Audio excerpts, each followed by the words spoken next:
ꯑꯍꯥꯟꯕꯃꯛꯇꯗ channel ꯑꯁꯤꯒꯤ ꯃꯥꯏꯀꯩꯗꯒꯤ ꯃꯌꯥꯝꯕꯨ ꯇꯔꯥꯝꯅ ꯑꯣꯛꯆꯕꯒ ꯂꯣꯏꯅꯅ ꯏꯀꯣꯛꯅꯅ ꯈꯨꯔꯨꯝꯖꯔꯤ꯫ ꯉꯁꯤꯁꯨ ꯃꯍꯧꯁꯥꯒꯨꯝꯅ ꯌꯥꯝꯅ ꯅꯨꯡꯉꯥꯏꯔꯕ ꯍꯣꯔꯔ ꯁ꯭ꯇꯣꯔꯤ ꯑꯃ ꯃꯌꯥꯝꯒꯤꯗꯃꯛꯇ ꯄꯨꯗꯨꯅ ꯂꯥꯛꯆꯔꯤ꯫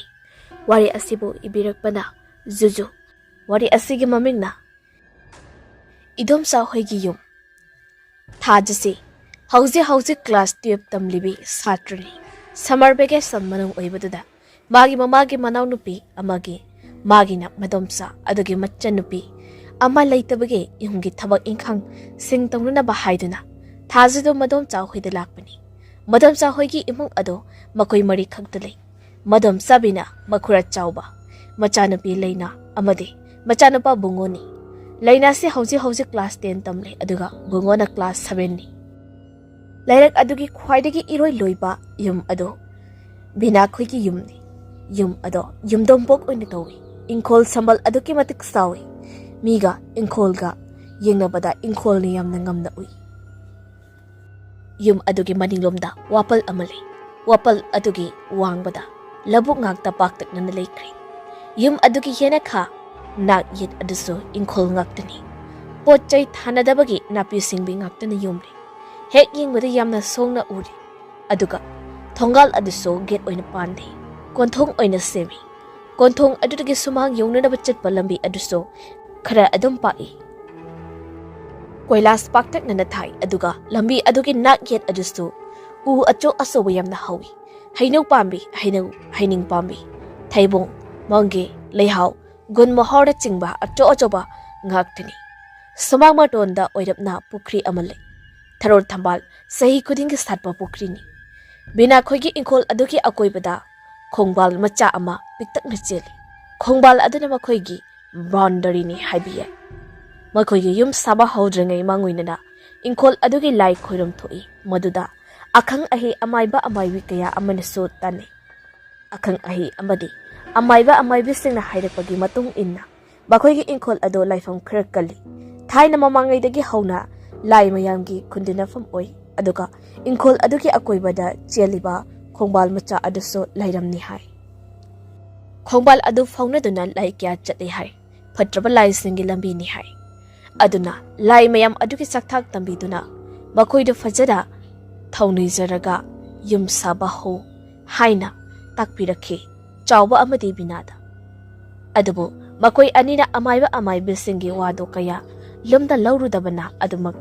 ꯐꯠꯇ꯭ꯔꯕ ꯂꯥꯏꯁꯤꯡ ꯑꯗꯨꯒꯤ ꯆꯥꯛꯊꯥꯛ ꯇꯝꯕꯤꯔꯨꯗ꯭ꯔꯤ꯫ ꯌꯨꯝꯗꯣ ꯍꯥꯟꯅ ꯑꯗꯨꯃꯛ ꯁꯥꯖꯤꯟꯈ꯭ꯔꯤ꯫ ꯃꯗꯨꯒꯤ ꯃꯇꯨꯡ ꯐꯥꯎꯕꯗꯤ ꯏꯪꯈꯣꯜ ꯑꯗꯨꯗꯒꯤ ꯂꯥꯏ ꯑꯃꯗꯤ ꯃꯐꯝ ꯑꯗꯨꯗ ꯁꯛꯇꯥꯔꯝꯕ ꯇꯤꯟꯃꯨ ꯂꯥꯏꯃꯨꯁꯤꯡ ꯑꯗꯨꯒꯤ ꯂꯥꯏꯃꯥꯡꯁꯨ ꯈꯥꯏꯗꯣꯛꯈꯤꯗ꯭ꯔꯤ꯫ ꯃꯈꯣꯏꯅ ꯌꯨꯝ ꯁꯥꯕ ꯆꯍꯤ 1-2 ꯍꯧꯔꯛꯄ ꯑꯗꯨꯋꯥꯏꯗꯒꯤ ꯃꯈꯣꯏꯒꯤ ꯏꯃꯨꯡꯒꯤ ꯃꯤꯁꯤꯡꯗ ꯗꯁꯥ ꯇꯥꯕ ꯍꯧꯔꯛꯈꯤ꯫ ꯇꯧꯔꯨ ꯊꯕꯛ ꯈꯨꯗꯤꯡꯗ ꯗꯥꯎ ꯌꯥꯗꯕ, ꯑꯌꯦꯠ ꯑꯄꯪ ꯅꯪꯕ, ꯅꯤꯡꯕ ꯊꯨꯡꯗꯕ, ꯃꯤꯅ ꯌꯦꯡꯊꯤꯕ, ꯌꯦꯛꯅꯕ ꯃꯁꯤꯡ ꯌꯥꯝꯂꯛꯄ ꯑꯃꯗꯤ ꯃꯁꯥꯗ ꯁꯣꯟꯅꯤꯡ ꯅꯣꯝꯅꯤꯡꯕ ꯄꯣꯛꯇꯕ ꯅꯆꯤꯡꯕ ꯀꯌꯥ ꯑꯃ ꯇꯧꯔꯛꯈꯤ꯫ ꯑꯗꯨꯕꯨ ꯉꯁꯤ ꯐꯥꯎꯕ ꯕꯤꯅꯥ ꯑꯃꯗꯤ ꯆꯥꯎꯕꯅ ꯂꯩꯃꯥꯡ ꯈꯥꯏꯗꯣꯛꯄ ꯑꯃꯗꯤ ꯇꯤꯟꯃꯨ ꯂꯥꯏꯃꯨꯁꯤꯡ ꯇꯥꯟꯊꯣꯛꯄꯒꯤ ꯋꯥꯈꯜ ꯃꯁꯥꯗ ꯄꯣꯛꯂꯨꯗꯦ꯫ ꯃꯁꯤꯒꯤ ꯃꯇꯨꯡ ꯆꯍꯤ 3 ꯍꯥꯏꯔꯛꯄ ꯑꯁꯤꯗꯗꯤ ꯃꯈꯣꯏꯒꯤ ꯃꯆꯟꯅꯨꯄꯤ ꯂꯤꯛꯂꯥꯅ ꯃꯁꯥꯒꯤ ꯂꯥꯏꯑꯣꯡ ꯈꯪꯗꯕ ꯑꯅꯥꯕ ꯑꯃꯗꯒꯤ ꯂꯥꯏꯀꯠꯅꯕ ꯉꯝꯗꯅ ꯂꯩꯈꯤꯗꯕ ꯑꯁꯤꯁꯨꯅꯤ꯫ ꯃꯃꯥ ꯃꯄꯥ ꯑꯅꯤꯅ ꯊꯥꯖꯕꯨ ꯃꯗꯣꯝꯆꯥ ꯕꯤꯅꯥ ꯍꯣꯏꯗ ꯊꯝꯕꯤꯔꯝꯃꯤ꯫ ꯑꯗꯨꯒ ꯃꯈꯣꯏꯁꯨ ꯌꯨꯝ ꯑꯗꯨꯗ ꯉꯥꯏꯍꯥꯛ ꯐꯝꯂꯒ ꯀꯨꯏꯅ ꯂꯩꯔꯝꯗꯅ ꯑꯗꯨꯃꯛ ꯃꯌꯨꯝꯗ ꯍꯟꯈ꯭ꯔꯤ꯫ ꯊꯥꯖ ꯂꯥꯛꯄ ꯅꯨꯃꯤꯠ ꯑꯗꯨꯒꯤ ꯅꯨꯃꯤꯗꯥꯡ ꯋꯥꯏꯔꯝꯅꯤ꯫ ꯌꯥꯆꯪꯂꯛꯄ ꯃꯇꯝ ꯑꯗꯨꯋꯥꯏꯗ ꯊꯥꯖꯗꯨ ꯃꯗꯣꯝꯆꯥ ꯈꯣꯏꯒꯤ ꯌꯨꯝ ꯑꯗꯨꯒꯤ ꯃꯅꯤꯡꯗ ꯁꯥꯕ ꯄꯣꯂꯥꯡꯈꯣꯛ ꯑꯗꯣꯝꯗ ꯂꯥꯛꯇꯨꯅ ꯐꯤ ꯐꯧꯔꯤꯕꯁꯤꯡ ꯑꯗꯣ ꯃꯊꯪ ꯂꯧꯁꯤꯟꯕ ꯍꯧꯔꯛꯂꯝꯃꯤ꯫ ꯃꯥꯅ ꯑꯁꯨꯝꯅ ꯐꯤ ꯂꯧꯁꯤꯟꯅ ꯃꯃꯥꯏꯗꯣ ꯐꯠ ꯂꯩꯊꯣꯔꯛꯄꯗ ꯃꯥꯒꯤ ꯃꯤꯠꯌꯦꯡ ꯑꯗꯨ ꯋꯥꯄꯜ ꯑꯗꯣꯝꯗ ꯍꯦꯛ ꯊꯝꯂꯨꯔꯤ꯫ ꯇꯟꯖꯥꯗꯨꯗ ꯎꯔꯛꯂꯝꯃꯤ ꯋꯥꯄꯜ ꯑꯗꯣꯝꯗ ꯅꯨꯄꯤ ꯑꯃꯈꯛ ꯂꯦꯞꯇꯨꯅ ꯂꯩꯔꯤꯕ ꯑꯗꯣ꯫ ꯊꯥꯖ ꯐꯤ ꯂꯧꯁꯤꯟꯅ ꯃꯃꯤꯠ ꯑꯗꯨ ꯈꯨꯖꯤꯟꯅ ꯌꯦꯡꯉꯤ꯫ ꯃꯝꯒ ꯃꯝꯁꯤꯜꯂꯛꯄꯒ ꯃꯥꯒꯤ ꯃꯃꯤꯠꯅ ꯄꯪꯕꯗ ꯎꯔꯤꯕ꯭ꯔꯥ ꯍꯥꯏꯅ, ꯑꯗꯨꯕꯨ ꯅꯨꯄꯤ ꯑꯃꯒꯤ ꯁꯕꯥꯜꯅ ꯋꯥꯄꯜ ꯑꯗꯨꯗ ꯃꯥꯡꯒꯣꯟꯂꯣꯝꯗ ꯃꯇꯨꯡ ꯑꯣꯟꯁꯤꯜꯂꯒ ꯋꯥ ꯑꯃꯗ ꯃꯁꯥꯗꯣ ꯉꯥꯊꯔꯞ ꯇꯧꯅ ꯂꯦꯞꯂꯤꯕ ꯑꯗꯣ ꯃꯌꯦꯛ ꯁꯦꯡꯅꯗꯤ ꯎꯔꯤ꯫ ꯃꯥꯒꯤ ꯋꯥꯈꯜꯗ ꯃꯃꯤꯠꯇ ꯄꯪꯎꯗ ꯎꯕ ꯅꯠꯇꯦ꯫ ꯂꯧꯕꯨꯛ ꯑꯗꯣꯝꯗꯒꯤ ꯁꯤꯠꯆꯤꯜꯂꯛꯄ ꯑꯏꯪꯕ ꯅꯨꯡꯁꯤꯠꯅ ꯅꯨꯄꯤ ꯑꯗꯨꯒꯤ ꯃꯈ꯭ꯋꯥꯡ ꯌꯧꯅ ꯁꯥꯡꯕꯤ ꯃꯁꯝ ꯑꯗꯣ ꯖ꯭ꯋꯥꯏ ꯍꯨꯝꯗꯣꯛꯏ꯫ ꯑꯣꯏ ꯊꯪꯕ ꯂꯦꯡꯖꯨꯝꯗ ꯌꯥꯜꯂꯤꯕ ꯐꯤ ꯑꯗꯨꯁꯨ ꯃꯥꯂꯪꯕꯒꯤ ꯇꯥꯟꯊꯥꯗ sathek naini jagoi sabagumna tau nupi adugi sengtak tobi makwang parap yobi saba joina taribi samla pumnamak ado kayagdi matik fajakri nupi oirabasu thaza magi mamit anina wapal marakta lepliba nupi adugi maithongdo amuktang oirabasu yeningba poklori phi lawsinba loireduna phi sing ado mana purakpa plastic ki tab angangba aduda kabak kabak thuplaga hapsili aduga tab ado polangkho makhong aduda thanamlaga thazadu wapal marak adomda tapli tapli lakpa hoy nupi adubu yengingbagi mayaina wapal adugi manak yausilakni thaza mada nupi adugi manak asum asum naksilakpa adudagidi magi nakungda sonthangna nasu tarakli nupi aduna isai ama tablapna ngangbado thajam machinda tapna soli kadhaidagi nupi oirigaba makol sisu onthokna nungsikreda asana sum nupi adugi manakta chingsilakpada thajado hausikti nupi ado yogadaba pit manga tara mukta ngairi naksilaklaba asidari thajana uri nupi ado machi chungleng lingda lai fidibi amagumna lepliba adusu sor phawo hondaba mal asaba mutriga pangkhak oi isai ngangbake makol adudi nupi adudagi oigeni thajana thajai thajara aduna nupi aduda yengna sangselakpa aduda tanja aduda polangkhok adumdagi kauraknami nupi amagi khonjalna thaja chalambadu chaplepi aduga khonjal adomda yengthornami matam aduda uri magi madom sabinana polangkhok makung aduda leplega mabu makhut khatuna kaurakliba ado thaja kadaidano chalibadubo mamsilaklene laoni nangba wapan marokto lin kang yamda leibani ko madam sabinadi wapal marakta lepliba nupi ado udaba mali nupi adoge maramda uha amata hairakte hoidom sa ilage wa se haiduna thazadu wapal marakta leplibi nupi aduda amuktang yinglami aduga nupi ado tanana bama ongda hairami hengsula o ainanga yamtina ningi aikoi ani sakhangnasi ngasigidi ai chatlege thanks to thingzaleba idom sana so aibu kaure asamna haiduna nupi aduda nofet toksilami thaza nupi aduna mangonda haifet phawba leithuroktraba aduda thaza mamai ado leiduna lakli mana ngasai lakhiba lambi adomda polangkhok adugi manak hik yobaga bedara hairaklami thazada wapalasda kayawrino nangba mambaduda kidraba ya haimi nangba thazadu madom sana pairiba plastic ki tab ado lawduna khumi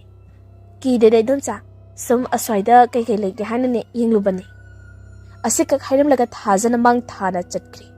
bina mamai leiduna ngasai thajana leplamba wapal adomda sep tharap tawna yinglamni adubu kanasu leiba udi udaba aduda masu adamak yum adomda changkhri thajaga binagana hek changkhibaga thangnaba mikupta wapal marakta lephobi nupi ado masade sungleng lingda mangak tambak tunglomda onduna polangkhok adumda yingthorei nupi adugi maithong ado akibagi masak oi mamai tangkhai amadi masanda khumjili kuchu e thangdana ngawrok ngawi mamitusso angobagi sarok yaudi musinmui natondasu ikai kai machimbal aduso narum yona segairi nupi ado polangkhok adomda asam yenglambadagi thangnaba mikupta machimbal segaiba ado chingduna nokfet tawrei numit adugi numidangni chak toknaraba matungda mahi loina magi phamungda changduna tumdakri sumangda mantok khalliba aduda sobungogi mamanaba sing amadi leikaigi pakhang macha sing khara laktuna ahing yarikli ahingi pung 13 makhai amu tarakpa aduaidani pakhang macha sing sunga sai makhai game sanaramba adudagi waraduna mahi loina tumthanakri ahing adu isiksikli uche waya game bakhol sto amata takidri kaujing harona khongbagi makhol singso punglep lepkri Mangolgi yet thangba lining thoka ga thangnaba ka aduda leinaga thajaga na punna tumbani leina de tuition so chatobani ware haiduna makokamonga hek thangnabaga adumak tumthakri thaja sungai hakti tumtharuri adubu mangoi hawai taraklami thongda kokok haina thinbagi makhol ama ahanba makhol khara adudi thaza mayek stingna tahaudri adubo kona thangdadi ma mamit ado singakli makhol aduna mabo tumtha hanba ngamkhidri thaza mamit ado tapda pangi aduga mon makhada leiba magi fol ado lamduna lawraga pung yengbada ahingi pung 13 ga minute nimfu mari chatlamli tanjadura amukasu thonglomda kokok haina thinbagi makhol ado taraklami musi musi ngaliba blab aduki mangalda thajadu thonglomda mamai ado leiduni yengda amme makhol ado amukasu tarakpa adu da khangli thongda thinbagi makhol ado makoi kagi thong adu natti yumjai kagi thongzau adu dani haiba thaza wakhal gehak toi thong thilakliba adu kana oirangani khanna adubo amukasu thong ado hanjin hanjin thilakli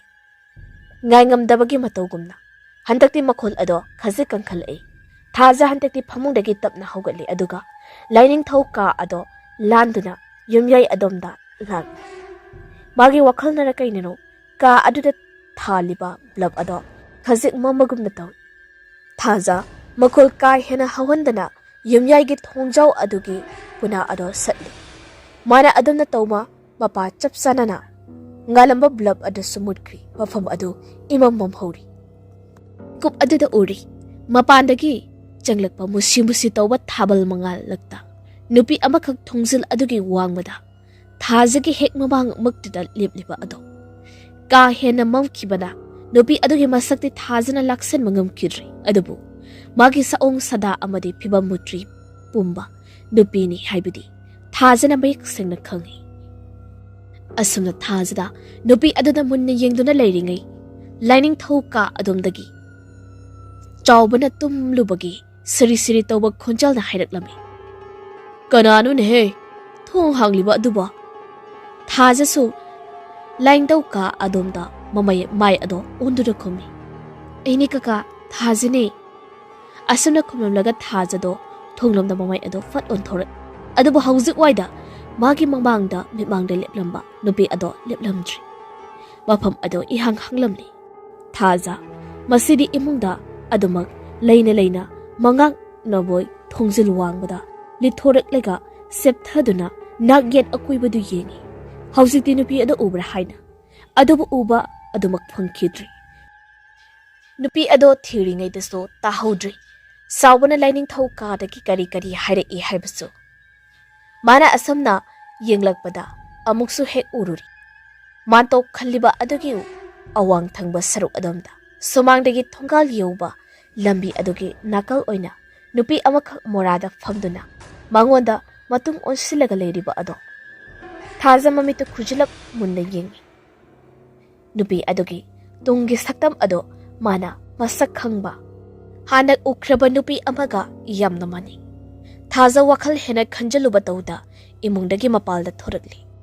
thong adu tapna nga silamlaga makhong ado tapna thangduna mangoldagi somangda kumtharakli manto mayayda nupa mayam ama tumliba ado henduraklaga thongal yongna chatpa koilas thaba lambi adomdani mana lakliba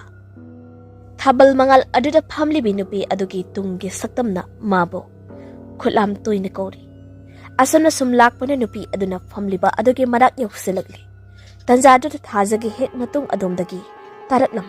nupi amagi nungsiraba khonjalna isai talopna sakpagi makhol ama makhol ado thajana hena hana takragum tori adubu kadaida takhibano ningsingbadi thokti thaja chalambadu chaplep matung olaga amuk yengi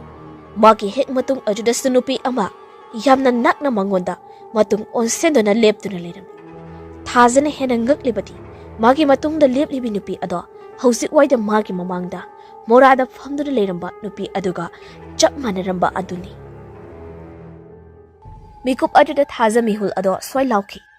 lawai luton ki samga du chap chap yungki masa adu ching khaibagumna thak thak ni tanja aduda makhol hauna launa ba hotni adubo makhol amata tho uyadi mana fana kana hotnarabasu khonjal sungdok thokte thaja maki mangda leplibi nupi aduda amukye tungda morada phamliba nupi aduda amukye masa ado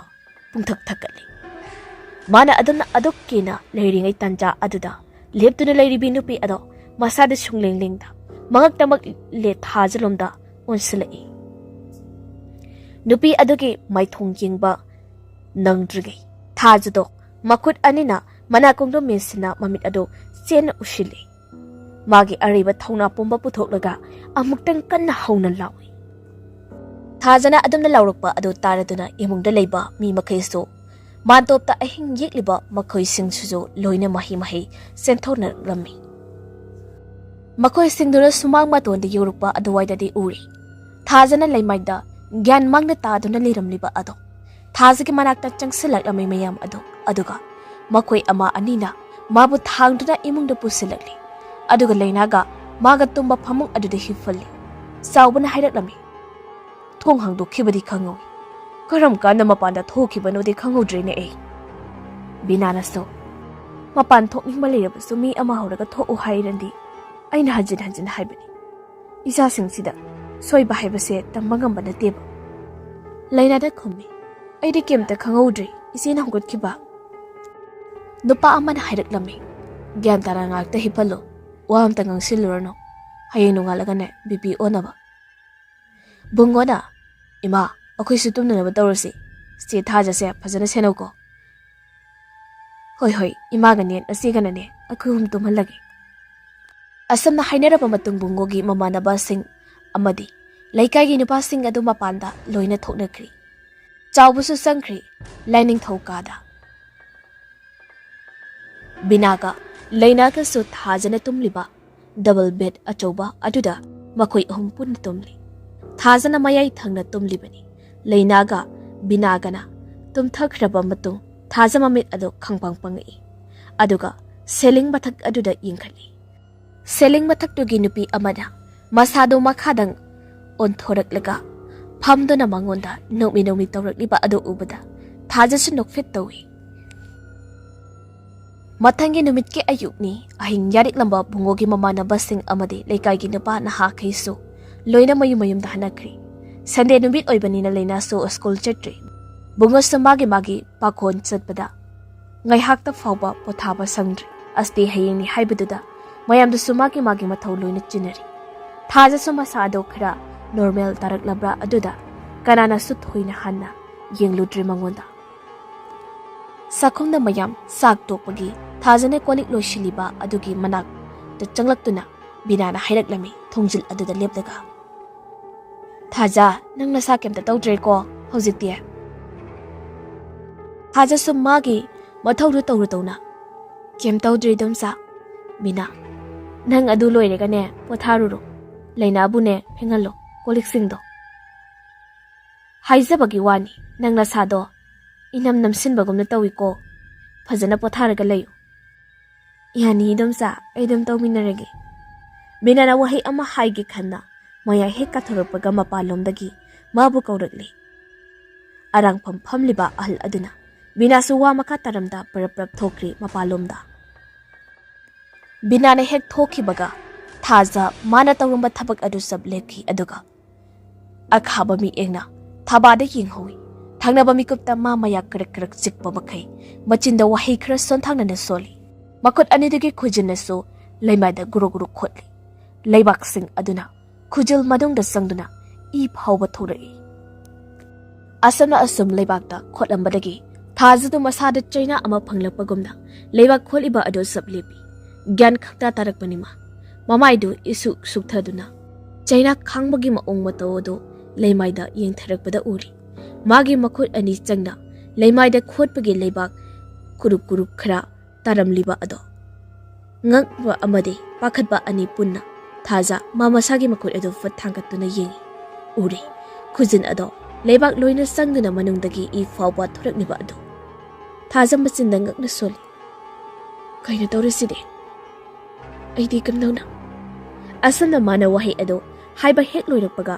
mana leidiba chakhum adugi maning thong ado hangdorakpagi makhol taraklami thaja sor honbaga khanglip lepi aduga magi manakongda taraklami nupi amagi nungsiraba khonjal na isai tablapna sakkiba ado thaja mate nukut yothai tasengna kibada ma khamthengli mamai adu tamna onduna maning thonglomda yeng thoraklami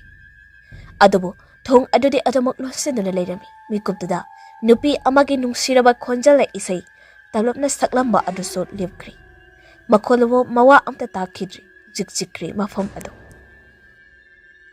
mapanda amade imungdagi atai ki kasingda mayamna langnariba wa ngangnariba ado thazagi wakhondari amata tarakhidri thazna adumna maning thongromda munne yengduna leiringai kadomdagino khangda magi masada nungsit ki sawum ama sijilakli ka adugi thongnau adusu lonsilibani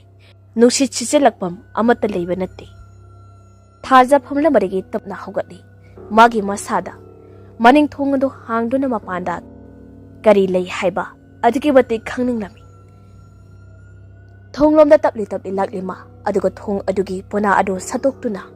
tapna hangi mapan adudasu hanadagi ahongba amata leiramdi mani yengba matamda Thaza thongjal wangbada makhonde thoanda makuktamak chepthadana magi nak yet akoipadu yengi kana lege khanna mikup aduda ori toilet nakanda oirapna leiriba piktak tawba pukri adugi thonga aduda nupi amakhak makhong yantharaga phamduna makhongna isingda haiduna sanariba ado nupi aduda munni yenglamaga second khara adubo itha thajadana khanghaudana mikup da nupi aduna masagi sungleng lengda mangak tabak fot leithoraktuna thajada yengla ame nupi adugi kireba saktam adu ubada thaja amukteng kanna lawramlaga thong adu gamlauna thingzili adugi yana thuna puna adu satpansel aduna thajana lawrakpado taraduna leinado prap chakhumlomda chinsila ame adubu leinana chakhum yorokpa matamdadi thajada phibam amada leiramle Thaza masado longthek thei makut ani amadi makhong ani na san saraka sakhum aduda sattuna leramle masam sing adasu mamaida loina tasilal aduga tamthiraba sahing saba jiba amagumna machinda sauna murum sodona ngangi sakhum adugi leimai dudastu thazagi khujina khotpagi leimai edo makhun mayamna tari aduga magi khujil adugi dagi thorakpa ising adasu yamna tari Thazagi matau adu ubada lainana pakhatna kawi iche kaino nang doiduba lainagi khonjal adu tabja thaja chitlamadu chap lepki aduga laina lomda mangaktu padek launa leiduna yengla ami mamai sinba thongna tasaliba masamsing adugi maraktagi thajana mangonda yenglakpadu ubada laina tunglomda khongphum adu handuna chatba hawi tapna thajadu lainagi Maikai tamna tapli changsali matau aduda kiraduna leina magi leizaba thongna puthokuna makol hauna lawi ima baba bungo aiba mukta kanbiyo asumna leinana lawba hek loibaga karamna no khanghauda yamna thuna thajado leina tamda chungsilaklami aduga leina gi lawagi sam adu pairaga chakhum adomta sorosor chingduna chatki Laina su thajana paisiliba magi masam adon nan thokna ba hotna lawi hanjin mayam tanana ba haidina kana lege aibo bukde kan biyo handakti laina na kaptana lauriba ado taraduna mapanda leiramba nupi mau ani amaga nupa khara ahal oiba amaga changsila ami makoina sakhum hek yorokpaga uri laina na sakhum aduda masamana ipapha kolik lukhak maraktuda Taduna leiramliba ado madu ubada changakliba makhoi ahum ado sinsinduna leinabu haugatpi mau amada leinagi mamaida tablapna pop tharaga haireklami leina tabro se nene ko bose leina sur ado pikna holei mau atopa amana leinagi masamsing ado nan thabiba aduda magi makuta samayam ama yorokpa ado ubada ngakladuna haireklami samsing kamaina nupa ahal aduna yare angang sa hana phamungdane pusindune phasana hipallo asomna hairaba matungda mau ani aduna lainabu tapna sauduna hogal alle aduga mage phamungda tapna pukhat piri somda thajadi sakhum adugi jinga mathakta khongrai channa phamduna le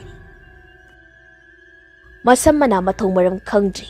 setliba phizol aduso yenghaidri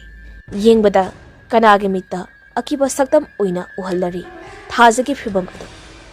thajado asomna famdun leirambadagi khangauda phuk haugatki aduga zinga mathak aduda hangat handa amurak anirak chatlaba matungda maning thong adugi mapa chapsana jinga adugi matai aduwaida laklaga leimaida fallauna chungtharki nungthil aduwaini leinasu gyan lakli mama mapa manaw nupa amadi thangnaba yumsingi miyoi kharesu laktuna lainagi ka aduda famlari lainana nga sai mangonda thokiba thodok sing adu amata sithadana loina tamthokli litokli mayam mamang aduda wari do liba lurakpada laina do kapna asumna haidaklami ayamna kiri ima ayamona isiga tumina mangamlaru ayamna kiri aina siksilawdaba mikupta mana ibu halkidugo mali asi haiduna laina do kapthore sawbana ngarang ehing mana gyan mangna sumang asomda targa liramba adudaini thajana maong ama tawtorok libasi usa eyuksu aidi magi matawdo khredi adumuk jingnabani aikoisu thabak marang to basidane angonda fajana yengsinba sangudrene ahal nupa amana magi mayumdadi pau pikrabro mamara bapara ama laklabadi sega maiga tanaba yaidana aikoini hekta siluba kona soidaklabadine aikoida dosa tani do paudi pikre khura ngasi maglak lagi hari mau chahi miyai chalebi amana haidaklami thajidi haujibu kadaida leikhige bongona khomi mapal sumagda phamobani jenara hoiga stigi pochai halobani mau amana ama sibu mayam pulingaida maki haunabido amo horulabadi kamai tawni imungda pusilaga fazila oina thamsira adamni hek hairikpaga lainana pakhatna khomi ai tale aigi mangda ba pusilakano ayamna ki ai kadaidano malai jakhige ai mayamna ki jai asti haidana lainado mamita mapi ira chelakami magi maong mataw aduda khangli lainana thajapo kayagi matik ki jai haiba asana makoina imungda kari no wa khara khanadana lairingi sumak adamda nubi khara yaya laurarakpagi makhol ado tarakpa aduda mayam ado mahi sumanglomda oina thoknaki binasu lainagi manakta phamambadagi haugatuna thokige hek tawbaga lainana mamagi makhut ado khudangdo ta paiduna yali bina machanupida onsinda hangi kidoragi ijabo ai tomda lehobo kijayi ma binana machanupigi makukda talopna nanbiduna hairei ima kaida su chatloisi isagi manakta dumak leidoini somda su sumangda uzar mela sari pura kumhai amani tawriba ado thajatu leimai aduda masamana ipa phadana makhut makhong marina san sadana ko chachaduna le amuk so kana lauri magi akoibada mayam ado lepduna magi mataw ado yengnarami manakta chengsinbadi kizai mana kari tawrakadabage khanmada aduna lapna yengba natana upai leiramde arang phamliba ahal amana haidaklami chawbada ibungo sidi bera karani ne amai ba ama kauduna ne kari no yengan bada chungani thaudokna ne hayeng da gaira kansida sumaina mayamgi kumai oidaga leirase haibro oi bal ei kanano amai ba amta tanadaba sinjagi nupa khaira ahal oiba amana chawbada so asamna among haidaklami awang leikaigi mama tomaldo adu khangba natra ma kaurso chalo khura lukhoina ne hairakpani hauzik mangne laktaba yadi hairusu chalo hoi khura asamna hairamlaba tungda chawba ado nupa amaga tawduna gari macha ama thauraga chatkhri mama tomal koba aduga mafam aduda lei hauriba mi mayam ado thajabu sena hauri mama tomaldo chawba amadi atopa nupa amaduga punna sawba khoida lakli mana mafam adu yorokpa matamdadi thajadu sumang aduda gyan mangna adumak taaduna leiramli mi khara amadi mayumda hanakibasu yawramli mafam aduda leiramliba miyuisingduso thajki manak changba kibana adumak tubak lepduna leirami gari adu khamduna makoi ahum kumtharekli thajagi leiramliba phibam adu ubada toma pantharuba tawda prap thajagi manakta changsinduna ningkhang phamtharei thajadu sordo tanik holi masadu yamna wabugumna tawi magi maong mataw ado chawrakna tomalna yengba matam da ꯆꯥꯎꯕꯗ ꯍꯥꯏꯔꯛꯂꯝꯃꯤ꯫ ꯏꯕꯨꯡꯉꯣ ꯑꯉꯥꯡꯁꯦ ꯃꯥꯒꯤ ꯐꯃꯨꯡꯗ ꯄꯨꯁꯤꯟꯗꯨꯅꯅꯦ ꯐꯖꯅ ꯄꯣꯊꯥꯍꯜꯂꯨ꯫ ꯍꯧꯖꯤꯛꯀꯤ ꯑꯣꯏꯅꯗꯤ ꯃꯥꯒꯤ ꯃꯁꯥꯗ ꯀꯔꯤꯁꯨ ꯊꯣꯏꯗꯣꯛꯄ ꯂꯩꯇꯦ꯫ ꯆꯥꯎꯕꯅ ꯈꯨꯝꯃꯤ꯫ ꯑꯗꯣ ꯃꯥꯃꯥ, ꯃꯥꯒꯤ ꯑꯃꯨꯛ ꯍꯧꯔꯛꯄ ꯃꯇꯥꯡꯗꯨꯗꯗꯤ ꯑꯩꯈꯣꯏꯅ ꯀꯤꯔꯤꯁꯤ꯫ ꯇꯣꯃꯥꯜꯅ ꯃꯈꯥ ꯇꯥꯔꯛꯂꯝꯃꯤ꯫ ꯍꯣꯏꯅꯦ ꯑꯗꯨꯅꯤꯅꯦ, ꯏꯃꯨꯡꯗ ꯄꯨꯁꯤꯜꯂꯒꯅꯦ ꯑꯩ ꯐꯖꯅ ꯌꯦꯡꯂꯒꯦ꯫ ꯑꯁꯝꯅ ꯍꯥꯏꯕꯗꯒꯤ ꯃꯈꯣꯏ ꯅꯨꯄꯤ 3-4 ꯇꯧꯗꯨꯅ ꯊꯥꯖꯕ ꯏꯃꯨꯡꯗ ꯄꯨꯁꯤꯜꯂꯤ, ꯑꯗꯨꯒ ꯌꯨꯝꯌꯥꯏ ꯀꯥ ꯑꯗꯨꯗ ꯊꯪꯅꯅ ꯂꯩꯔꯤꯕ ꯕꯨꯡꯉꯣꯒꯤ ꯀꯥꯗ ꯄꯨꯁꯤꯟꯗꯨꯅ ꯐꯃꯨꯡ ꯑꯗꯨꯗ ꯍꯤꯞꯍꯜꯂꯤ꯫ ꯇꯣꯃꯥꯟꯁꯨ ꯆꯪꯂꯛꯇꯨꯅ ꯊꯥꯖꯒꯤ ꯃꯤꯍꯨꯜ ꯌꯦꯡꯂꯤ꯫ ꯃꯁꯥꯗ ꯂꯩꯔꯝꯕ ꯅꯨꯡꯁꯤꯠꯁꯤꯡ ꯈꯨꯗꯛꯀꯤ ꯑꯣꯏꯅ ꯃꯥꯡꯈꯤꯅꯅꯕ ꯍꯥꯏꯗꯨꯅ ꯂꯥꯏꯁꯣꯟ ꯈꯔ ꯁꯣꯜꯂꯒ ꯃꯀꯣꯛꯇ ꯅꯥꯟꯊꯕꯤꯔꯤ꯫ ꯃꯗꯨꯒꯤ ꯃꯇꯨꯡ ꯆꯥꯎꯕꯅꯁꯨ ꯉꯔꯥꯡꯗꯒꯤꯗꯤ ꯍꯧꯖꯤꯛ ꯐꯥꯎꯕ ꯊꯣꯛꯂꯤꯕ ꯊꯧꯗꯣꯛꯁꯤꯡꯒꯤ ꯃꯔꯝꯗ ꯑꯃꯠꯇ ꯆꯤꯊꯗꯅ ꯇꯣꯃꯥꯜꯗ ꯋꯥꯔꯤ ꯑꯗꯨ ꯂꯤꯗꯨꯅ ꯈꯪꯍꯜꯂꯤ꯫ ꯋꯥꯔꯤꯁꯤꯡ ꯑꯗꯨ ꯇꯥꯕ ꯂꯣꯏꯔꯕꯗ ꯇꯣꯃꯥꯜꯅ ꯑꯁꯨꯝꯅ ꯍꯥꯏꯔꯛꯂꯝꯃꯤ꯫ ꯉꯁꯤꯒꯤ ꯑꯣꯏꯅꯗꯤꯅꯦ ꯃꯉꯣꯟꯗ ꯀꯔꯤꯁꯨ ꯇꯧꯔꯔꯣꯏ꯫ ꯍꯌꯦꯡꯗꯤ ꯅꯨꯃꯤꯠ ꯐꯠꯇꯦ, ꯑꯗꯨꯅꯅꯦ ꯍꯪꯆꯤꯠꯁꯤ ꯑꯩ ꯅꯣꯏꯗ ꯂꯥꯛꯑꯒꯦ, ꯑꯗꯨꯒꯅꯦ ꯅꯈꯣꯏ ꯌꯨꯝ ꯏꯪꯈꯣꯜꯁꯤꯒꯤ ꯃꯔꯝꯗ ꯀꯔꯤ ꯀꯔꯤꯅꯣ ꯈꯔꯁꯨ ꯌꯦꯡꯊꯣꯛꯀꯦ꯫ ꯑꯉꯥꯡ ꯑꯁꯤꯗ ꯌꯦꯠꯂꯤꯕ ꯂꯥꯏ ꯑꯁꯤꯁꯨꯅꯦ ꯐꯠꯇꯕ ꯂꯥꯏ ꯑꯣꯏꯒꯗꯣꯏꯅꯤ꯫ ꯑꯗꯨꯅꯅꯤ ꯃꯥꯅ ꯇꯥꯏꯕꯪ ꯃꯤꯑꯣꯏꯕꯗ ꯑꯃꯥꯡ ꯑꯇꯥ ꯊꯣꯛꯅꯅꯕ ꯇꯧꯔꯤꯕꯁꯤ꯫ ꯐꯔꯦ ꯐꯔꯦ, ꯉꯁꯤꯒꯤꯗꯤ ꯑꯩ ꯍꯜꯂꯒꯦ, ꯍꯪꯆꯤꯠ ꯉꯟꯅ ꯂꯥꯛꯑꯒꯦ꯫ ꯆꯥꯎꯕꯅ ꯈꯨꯝꯃꯤ꯫ ꯍꯣꯏ ꯈꯨꯔꯥ, ꯑꯩ ꯌꯨꯝ ꯐꯥꯎꯕ ꯊꯤꯟꯖꯒꯦ꯫ ꯑꯁꯨꯝꯅ ꯍꯥꯏꯅꯔꯒ ꯃꯇꯨꯡꯗ ꯆꯥꯎꯕ ꯇꯣꯃꯥꯜꯒ ꯊꯣꯛꯈ꯭ꯔꯤ ꯀꯥ ꯑꯗꯨꯗꯒꯤ꯫ ꯅꯨꯃꯤꯠꯇꯨꯒꯤ ꯅꯨꯃꯤꯗꯥꯡ ꯐꯥꯎꯕ ꯊꯥꯖ ꯃꯥꯒꯤ ꯃꯁꯥꯗ ꯀꯔꯤꯁꯨ ꯇꯧꯔꯛꯇꯦ꯫ ꯃꯥꯒꯤ ꯃꯃꯥ ꯃꯄꯥꯁꯨ ꯂꯥꯛꯇꯨꯅ ꯑꯍꯤꯡꯗꯨꯃ ꯂꯦꯛꯅꯅꯕ ꯁꯦꯝ ꯁꯥꯔꯤ꯫ ꯍꯔꯥꯎ ꯍꯔꯥꯎ ꯃꯌꯥꯝꯗꯨ ꯆꯥꯛ ꯆꯥꯃꯤꯟꯅꯔꯕ ꯃꯇꯨꯡ ꯊꯥꯖꯗꯨ ꯃꯃꯥꯒ ꯑꯣꯏꯅ ꯕꯨꯡꯉꯣꯒꯤ ꯐꯃꯨꯡ ꯑꯗꯨꯗ ꯇꯨꯝꯈ꯭ꯔꯤ꯫ ꯂꯩꯅꯥꯗꯤ ꯑꯁꯦꯡꯕ ꯊꯥꯖꯕꯨ ꯌꯥꯝꯅ ꯀꯤꯈ꯭ꯔꯤ꯫ ꯑꯗꯨꯅ ꯆꯥꯛ ꯆꯥꯕ ꯐꯥꯎꯕ ꯊꯥꯖ ꯎꯗꯅꯕ ꯍꯥꯏꯗꯨꯅ ꯃꯥꯒꯤ ꯀꯥ ꯑꯗꯨꯗ ꯄꯨꯁꯤꯟꯗꯨꯅ ꯄꯤꯖꯈ꯭ꯔꯤ꯫ ꯅꯨꯃꯤꯗꯥꯡ ꯇꯧꯒꯗꯕ ꯊꯕꯛꯁꯤꯡꯗꯨ ꯂꯣꯏꯅ ꯂꯣꯏꯁꯤꯟꯅꯔꯕ ꯃꯇꯨꯡꯗ ꯍꯌꯦꯡꯗꯤ ꯑꯁꯇꯤꯅꯤ ꯍꯥꯏꯗꯨꯅ ꯉꯟꯅ ꯂꯣꯏꯅ ꯇꯨꯝꯅꯈ꯭ꯔꯤ꯫ ꯃꯥꯟꯇꯣꯞꯇ ꯌꯥꯔꯛꯂꯤꯕ ꯅꯨꯄꯥ ꯃꯈꯣꯏ 10ꯃꯨꯛ ꯑꯗꯨꯁꯨ ꯄꯨꯡ 10 ꯇꯥꯔꯛꯄ ꯑꯗꯨꯋꯥꯏꯗ ꯂꯣꯏꯅ ꯇꯨꯝꯅꯈ꯭ꯔꯤ꯫ ꯑꯍꯤꯡ ꯅꯣꯡꯌꯥꯏ ꯑꯣꯏꯔꯛꯄ ꯃꯤꯆꯤꯛ ꯃꯤꯔꯥꯈꯣꯜ ꯇꯥꯔꯛꯇ꯭ꯔꯕ, ꯊꯋꯥꯏ ꯄꯥꯟꯕ ꯖꯤꯕ ꯑꯃꯗꯒꯤ ꯈꯣꯟꯖꯦꯜ ꯇꯥꯗ꯭ꯔꯕ ꯃꯇꯝ ꯑꯗꯨꯗ ꯅꯨꯄꯤ ꯑꯃꯒꯤ ꯅꯨꯡꯁꯤꯔꯕ ꯈꯣꯟꯖꯦꯜꯅ ꯏꯁꯩ ꯇꯂꯞꯅ ꯉꯪꯕꯒꯤ ꯈꯣꯟꯖꯦꯜ ꯑꯃ ꯌꯨꯝ ꯑꯗꯨꯒꯤ ꯑꯀꯣꯏꯕꯗ ꯇꯥꯏ꯫ ꯆꯥꯎꯕꯁꯨ ꯃꯤꯀꯞ ꯊꯣꯔꯛꯄ ꯖꯥꯠꯅꯤ꯫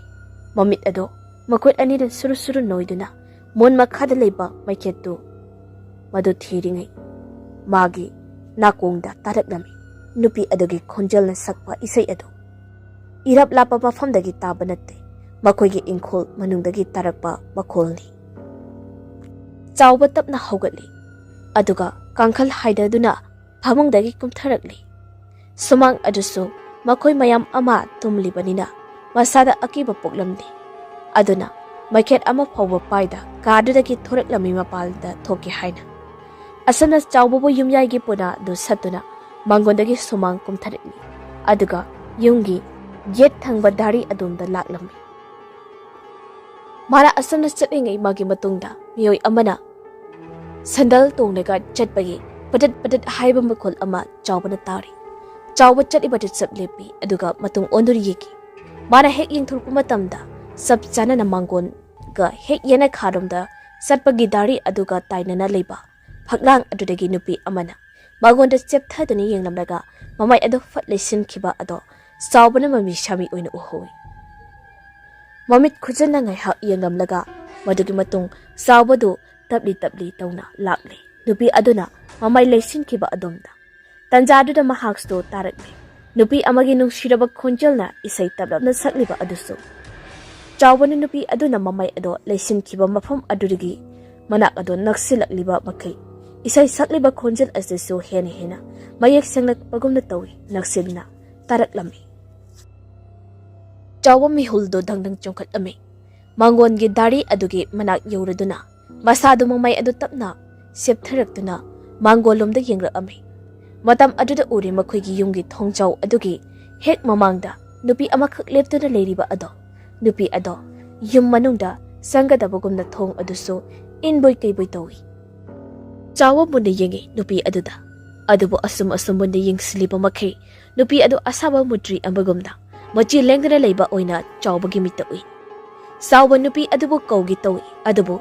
ꯃꯥꯒꯤ ꯈꯣꯟꯖꯦꯜ ꯄꯨꯝꯕ ꯐꯥꯖꯤꯟꯈꯤꯕꯒꯨꯝꯅ ꯃꯈꯣꯜ ꯊꯣꯛꯄ ꯉꯝꯂꯝꯗꯦ꯫ ꯇꯧꯔꯤꯕ ꯃꯇꯧ ꯑꯁꯤꯗ ꯆꯥꯎꯕ ꯋꯥꯈꯜ ꯆꯤꯡꯅꯕ ꯑꯃꯗꯤ ꯆꯔꯥꯡꯅꯕ ꯄꯣꯛꯂꯛꯏ꯫ nupi adugi manak tamla jangsinbasu hawima. Mana khongkap ani ahum thangba hit hobaga magi lukhamda kanagumba miyoi amagi ing lauba khusa sengna tapna sangna amurak nanthari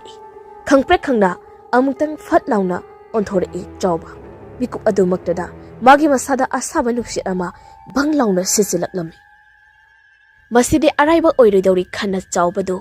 yumlumda mamaido amuk leisilaklami adubo hauji waida thongjin mapanda matung onduna lefubo nupi ado leramdri karomda chitkibano khanghodri chawba prap tawna thonglomda lakli aduga thong adu hangi tawbada hangu sungkhra yadri thong adu manungdagi puna pansinbagumna tawba thong adu kana dambi imungda leiriba miyoising tananaba haidana mana kana laurubastu khonjal thopa sungamgamti upai leitraduna chawba adu mantopta tumliba nupa sing aduge manakta jangsilagi khanduna ma sumang tamna chenchat chatuna lakli adubu mana sumang yoba nangdringi ing lawba khutsa kharana magi oi thangba khong adugi khumit mapada tap paisila ami chawbar khangpre khangi mihulgado mathong murang khangda chungli chali badu chapleptuna mamai do tapna non tharaklaga magi makhong khumit aduda mapada yenglakpada uri I thangdana ngorok ngoba khujilna su musin muba sangtak toba khusa kharana magi khumit aduda chitna paisalakliba ado khusa sing adugi mapu kanano haina chawbana asum yeng tharekpada su uri nupi amakhak masa ado tupak tasenduna mangonda matung onsilaga phamliba adusu nupi adugi tungi saktam khakta uba oirabasu yamna akibagi masakni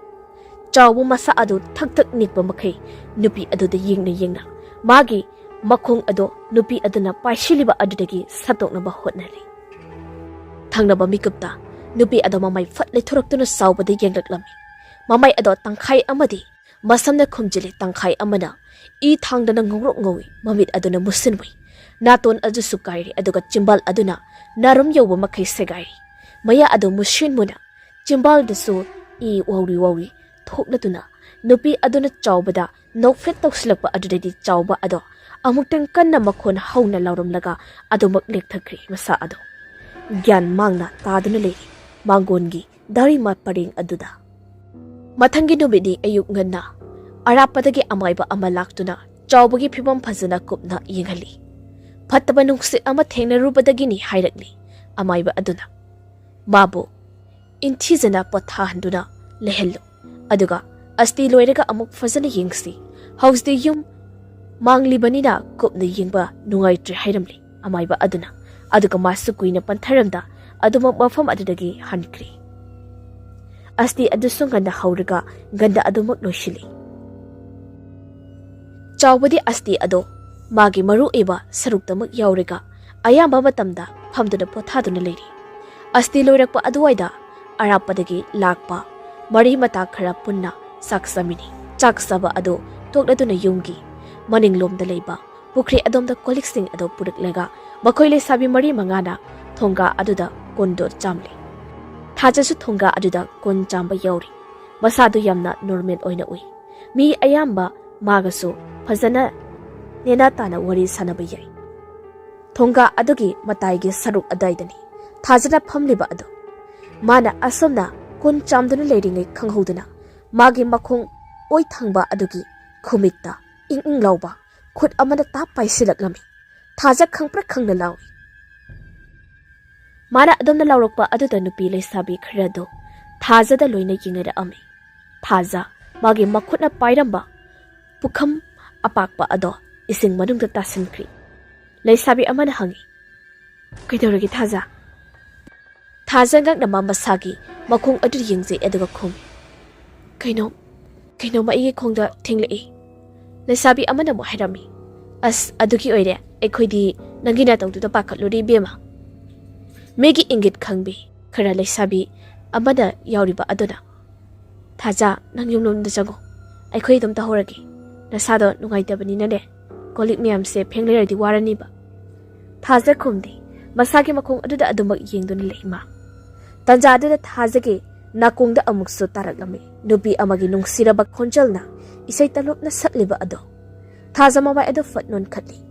Aduga wapal adomda yingkhali. Wapal adomdagi tarakpa oina tawi. Nupi adugi khonjal adu. Thazana adomna wapal lomda hek yeng thorokpaga uri. Nupi amakha wapal adugi makhongda phamduna makhoiromda matung onsinduna leiriba adu. Nupi adu ubada mikuptuda Thaza mihul soilauki. Nongma ahing amamana sumang matunda ukiba nupi adugi tungi sakamga chapmani. Thazana adom na wapan maraktuda adomak yenglaga leba aduda leisabi amana kauruklami. Che Thaza kahino nang na asomda som yenglaga leirdo. Kana mo urage ha. Thaza mama adu fat leisilaklami. Masa adu kiba na yadri. Pamlabadigi phuk haugatuna. Mayamduda hai. Ay jagage isa si kino matawri. Asikak hairam laga Thaza do thongadagi kakatli aduga. Kanada so hana yenglamda yumlomda oina praprak chatki. Magi mataw aduda lesabising ado ngaksana na yengduna lehawi. Thaza to praprak tawna bungogi ka aduda changakli. Aduga phamung aduda tubak tasinduna famlagli. Bayamde mahi thabak tawbuna tawba. Wari sanabana sanaba tawduna le. Thaza na normal oina lebado uraga. Ngayhakti Thaza bu free thari mama mapanasu. Asumna Thaza na phamungda phablaga leiringai. Khangogdana magi phamung adudagi hek makhadagi kok haina thilaklami. Ngasaidagi mangduna leiramba Thaza makhol aduda gyan khanglakni. Mamai ado koilei leiduna yengi. Haujik tarakliba makhol ado kadaidagi no haina. Phamung makhadagi kok thilakliba adusto sunglap leptraba adudagi di khangli. Thaza mana tariba makhol ado phamung makhadagi ni haiba. Thaza ki jabagi mayaina phamungdagi praprak kumthei aduga thonglomda laktuna thong adu hangi tawi adubo thong adu mapandagi puna pansilambagumda hangtokpa sungam ngamlamde masidagidi kanararoi khana Thaza do thongnaw adumda amuk lak laibak phabana thongnaw ado hangdoktuna leirami. Thaza na thongnaw adudagi mapalomda yingthorokpa matamdadi sumang mangol amadi yum adugi akoibada mi ama phawba leiba udi mafam sing adu ihang hangduna leirami. Haujik waida mana ukhiba sing ado kadaida chitkrabano haina mamai edu koilei leiduna yengi adubo ubadi adumak phangkhidri. Tanja aduda phamung makhada kok thilaklamba aduso chaplepkhri. Thaza mikup na humsingna mamai adu tapna leiduna phamung adomda yenglaklami. Adubo kanasu leiba udi. Thangraba mikupta bungogi phamung ado masa matomta hekta phibam ama kaina prapara haidaklami. Kangthone kaini pulap punna. Madu ubada Thaza mihul chengkhatkri. Thongnaw aduda onduna makhol hauna kauzi mayam tananam haiduna. Aibo mukta kanbiyo. Thongumta hangtokpiyo. Kana lege. Aibo mukta kanbiyo. Aduna Thazagi wahai sing ado kanagi nakong yoba ngamkhidri. Kanana su tabikhidri. Mabu kanba kanana su changbirakkhidri. Thonglomda abong jensali Thaza. Aduga thong ado makhut animakna Kutum do tasinduna kana sudali. Hibu kanbiyo. Asan na mana tingthana oinana kaplabaso arimbada taraba aduda Thaza upay leitri. Mana kiduna chengi khalabaso magi chenfam leitri. Lambi pumba loina thachinduna thambikri. Thaza magi wakalda singhaba ama puglei. Masada leiramba thongna pumba loina khomjilduda makhut ani changna mapi ado satchat tithui. Aduga phamung adomda yenglakami. Mabu asuk sathina ki halakliba ase phatraba thawai mirel bu oiro lai phataba bu oiro ma mayoknaragi khalli. Thazana adomda phamung lomda changlakpa adugi mikup khadaki matungda mada lepliba mafam aduda phamang adudagi mayai oina leiriba ahangbu sharuk aduwaida mathaktagi mahi khara lemaida tap taraklamai. Thaza munni yengi leimaida tarakliba mahi aduda machungang tak tawba amadi nang lawba aduna khangli ini haiba. Thaza matindo amurak kutlawni yothai aduga mamai adu tapna nongkhaduna zinga mathakta yengkhani mikup aduda uraklami saijin aduda nupi amakhak mangonda matung onsindana famlaga leiriba ado ising adu sunupi adudagi masadagi tarakpa ini. Thaza masa ado nikpada kainoma tawri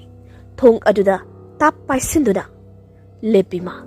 masagi mihul aduso mathong maram khangda makhul thokna holi nupi ado machi sungling lingda asaba mutri amagumna phamduna leibaduda hena akibo oheli khazikta oirabaso lengaklabadi magi masada leiriba akibado khara phagadra khanbani thaja khonjal lekna tapna kawi nang kanado nangna ibu makeup khuding oliba kaigiro thaja adona hek haibaga khonglei thuna nupi ado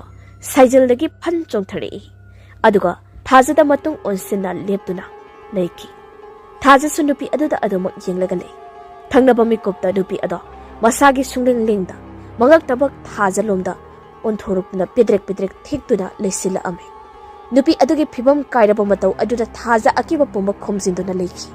nupi aduna pamlibado karino manga sidi khangdoklagi lepli nupi adu masadi tunglomda ona mangak tuna thaja lomda olaga tung handuna thaja tamna jangsil ame thaja so adumak lepduna li machi ama faulingda thaja gi madak yogadaba khongka khara walingai aduda nupi adu chaplepki aduga segairaba machimbal adu chingduna nokfet tawraga mangak chetap tawna thajada yengduna hangaknami yak lauba akiba khonjalda nang hojik su khangdri aina nangonda otuna lebagi bara thaja khangde haibagumna makok ado fet anirak hairi nupi aduna makha tarik lami ingkholase aikhoi gi lamni aikhoi gi sanafomni aikhoi gi pathafomni adubu taibang mi na khoida ngammi matagumna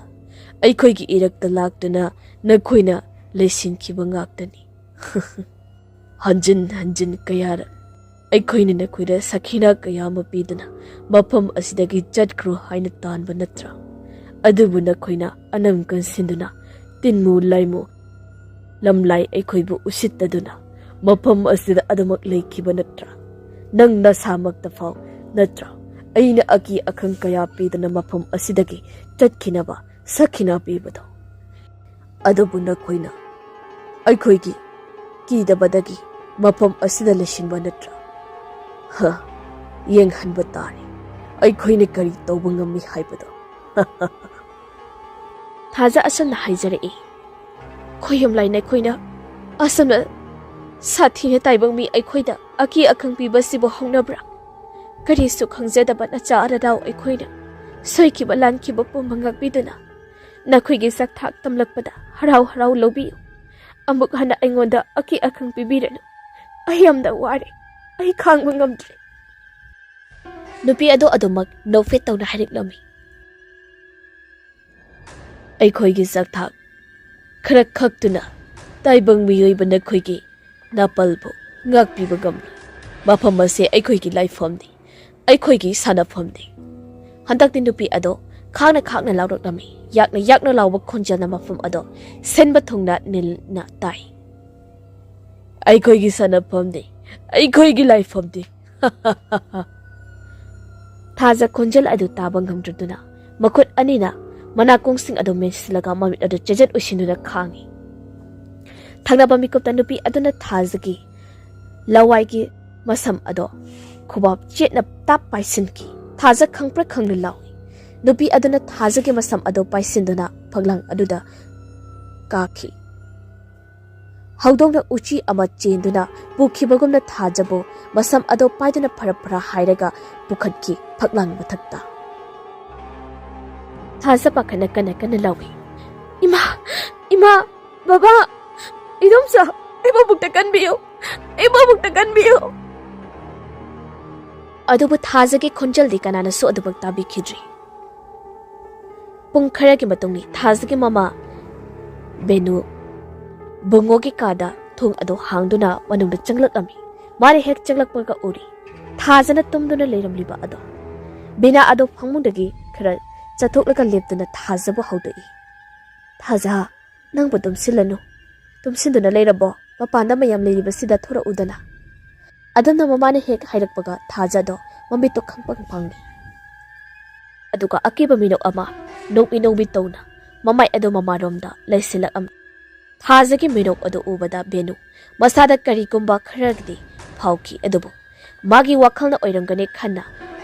ka henadi khanjiludri Thazana khumi tapli tapli adubu nokmi nokmi di tawna. Ima, aigi phamung makhada lai fattaba leibra yengo amukta. Benu du dok fit tawi. Thazana hairakliba adu fagini khalladuna. Asdi loikida ngairi.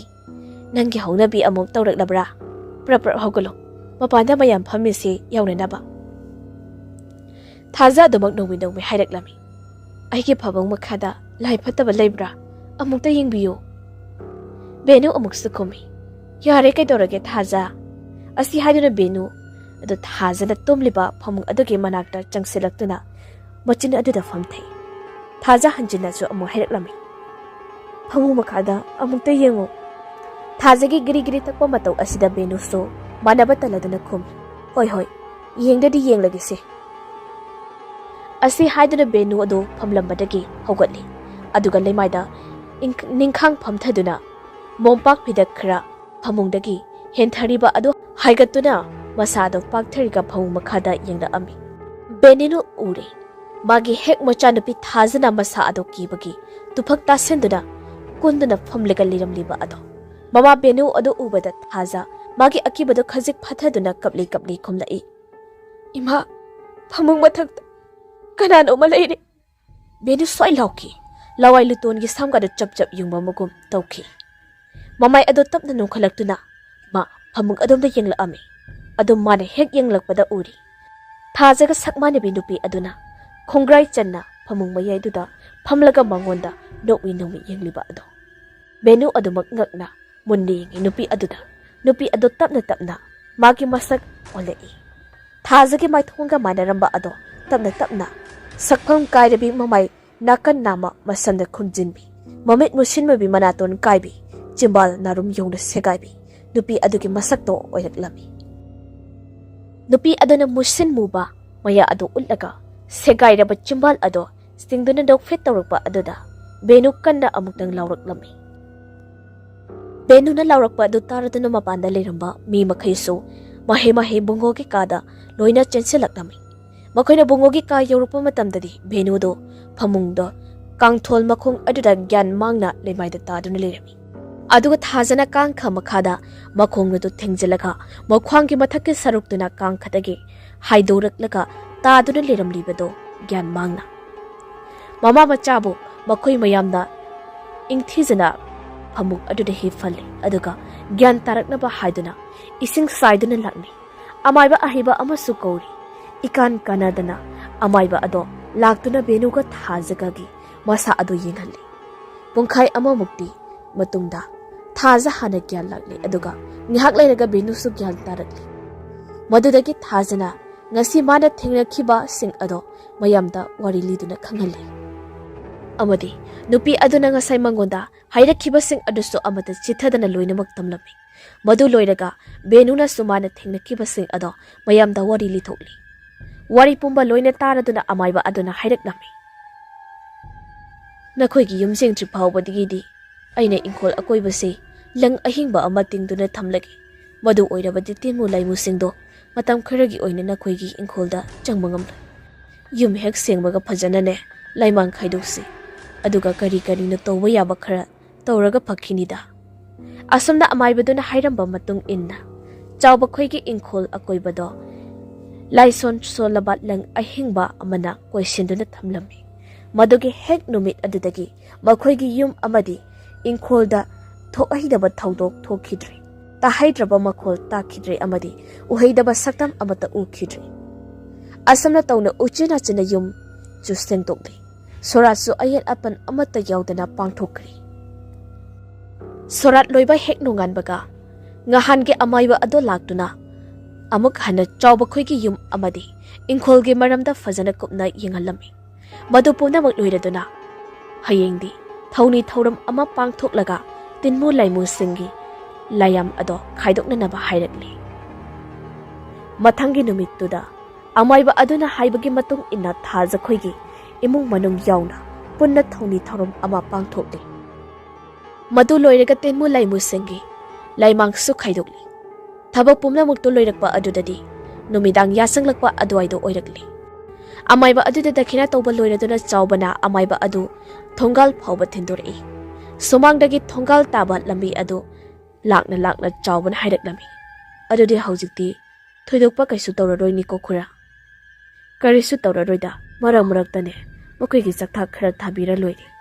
Asomna amaiba aduna hek hairakpaga amaiba adugi nakongda taraklami. Nupi amagi nungsiraba khonjelna isai talap sakliba ado. Khonjel adu tabada amaiba ado khongdagira ton phawba tu chungki. Ngasai makai makhoina numit chupa ama lai khoirom luba ado kanaba phanglaroi haiba khangli haujiktama. Tenmu laimu sing ado ka hena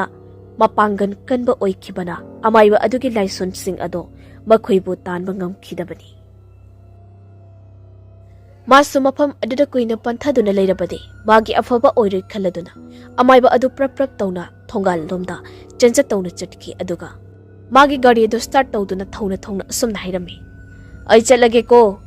yumda thabak khara lehori noma amung laki wasi hairam laga thuna yangna thokkhre gari adu thoduna sauba ngakchana na yingduna lehawi